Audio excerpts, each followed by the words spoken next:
بسم اللہ الرحمن الرحیم۔ السلام علیکم پیارے دوستو، یہ واقعہ ہے تاریخ کے سب سے بڑے ظالم حکمران کی۔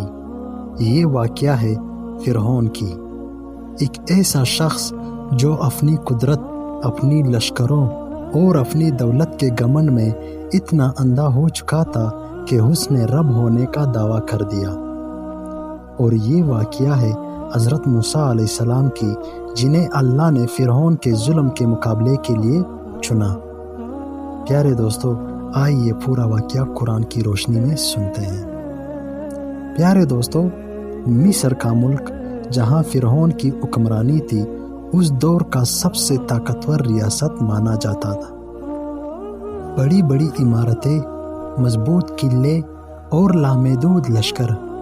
فرعون خود کو صرف بادشاہ نہیں سمجھتا تھا، بلکہ لوگوں سے کہتا تھا، یعنی میں تمہارا سب سے بڑا رب ہوں۔ پیارے دوستو، بنی اسرائیل جو حضرت یعقوب علیہ السلام کی اولاد تھی، مصر میں رہ رہی تھی۔ فرعون نے انہیں غلام بنا رکھا تھا۔ ان سے سخت محنت کروائی جاتی، ان پر ظلم کیا جاتا اور ذرا سی غلطی پر سخت سزا دی جاتی۔ فرعون نے ایک رات خواب دیکھا کہ بنی اسرائیل میں ایک لڑکا پیدا ہوگا جو اس کی حکمرانی کے خاتمے کا سبب بنے گا۔ پیارے دوستو، اس خواب کے بعد فرعون نے حکم دیا کہ بنی اسرائیل کے ہر نئے پیدا ہونے والے لڑکے کو قتل کر دیا جائے اور لڑکیوں کو زندہ چھوڑ دیا جائے۔ مصر خون سے لال ہونے لگا، ماؤں کی چیخیں آسمانوں تک جا پہنچی۔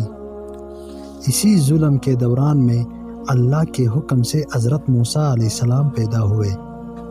ان کی والدہ بہت پریشان ہوئی، لیکن اللہ نے ان کے دل میں الہام ڈالا، یعنی اس بچے کو صندوق میں رکھ کر دریا میں ڈال دو، ہم اسے تمہیں واپس لوٹا دیں گے۔ پیارے دوستو، حضرت موسیٰ علیہ السلام کو ایک صندوق میں رکھ کر دریائے نیل میں بہا دیا گیا۔ دریا کی لہروں نے صندوق کو فرعون کے محل تک پہنچا دیا۔ فرعون کی بیوی آسیہ علیہ السلام نے جب بچے کو دیکھا تو اس کا دل پگھل گیا۔ اس نے کہا کہ یہ بچہ میری اور تمہاری آنکھوں کی ٹھنڈک ہے۔ پیارے دوستو، اس طرح جس بچے سے فرعون کو ڈر لگ رہا تھا، وہی اس کے محل میں پلنے لگا۔ پیارے دوستو، جب حضرت موسیٰ علیہ السلام جوان ہوئے تو ایک دن غلطی سے ایک قبطی کو مار دیا۔ حضرت موسیٰ علیہ السلام کو اپنی غلطی کا احساس ہوا اور اللہ سے معافی مانگی۔ جب فرعون کے دربار میں بات پہنچی تو موسیٰ علیہ السلام کو مصر چھوڑنا پڑا۔ وہ مدین چلے گئے، جہاں ان کی ملاقات حضرت شعیب علیہ السلام سے ہوئی اور ان کی بیٹی سے نکاح ہوا۔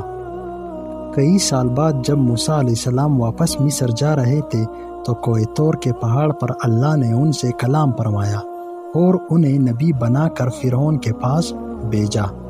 پیارے دوستو، موسیٰ علیہ السلام نے فرعون کو اللہ کا پیغام سنایا اور کہا کہ بنی اسرائیل کو آزاد کر دو اور اللہ پر ایمان لاؤ۔ لیکن فرعون نے گھمنڈ سے کہا کہ اگر تم سچے ہو تو کوئی نشانی دکھاؤ۔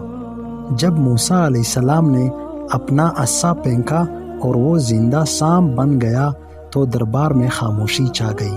فرعون نے کہا کہ تم تو جادوگر ہو۔ پیارے دوستو، فرعون نے ملک بھر کے جادوگر بلائے۔ مقابلے کا دن طے ہوا۔ جب جادوگروں نے اپنی رسی اور لاٹھی پھینکی تو لوگوں کو لگا جیسے سانپ چل رہے ہو۔ پھر موسیٰ علیہ السلام نے اپنا عصا پھینکا اور وہ سب کچھ نگل گیا۔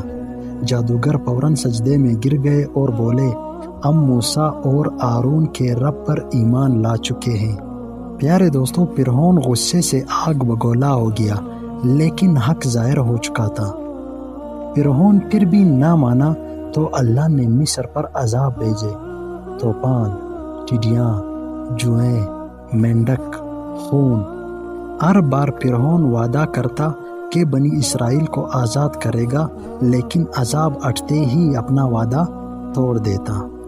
آخر اللہ کے حکم سے موسیٰ علیہ السلام نے بنی اسرائیل کو لے کر مصر چھوڑ دیا۔ فرعون لشکر کے ساتھ پیچھا کرتا رہا۔ پیارے دوستو، سامنے سمندر تھا اور پیچھے دشمن۔ موسیٰ علیہ السلام نے عصا مارا اور دریا 2 حصوں میں بٹ گیا۔ بنی اسرائیل پار ہو گئے، فرعون بھی دریا میں گھس گیا، لیکن اچانک دریا بند ہو گیا۔ فرعون ڈوبنے لگا اور چیخ کر بولا، میں ایمان لایا کہ موسیٰ کا رب ہی سچا رب ہے، لیکن اب تو بہت دیر ہو چکی تھی۔ اللہ نے فرمایا کہ آج ہم تمہاری لاش کو بچا کر رکھیں گے تاکہ آنے والی نسلیں عبرت حاصل کر لیں۔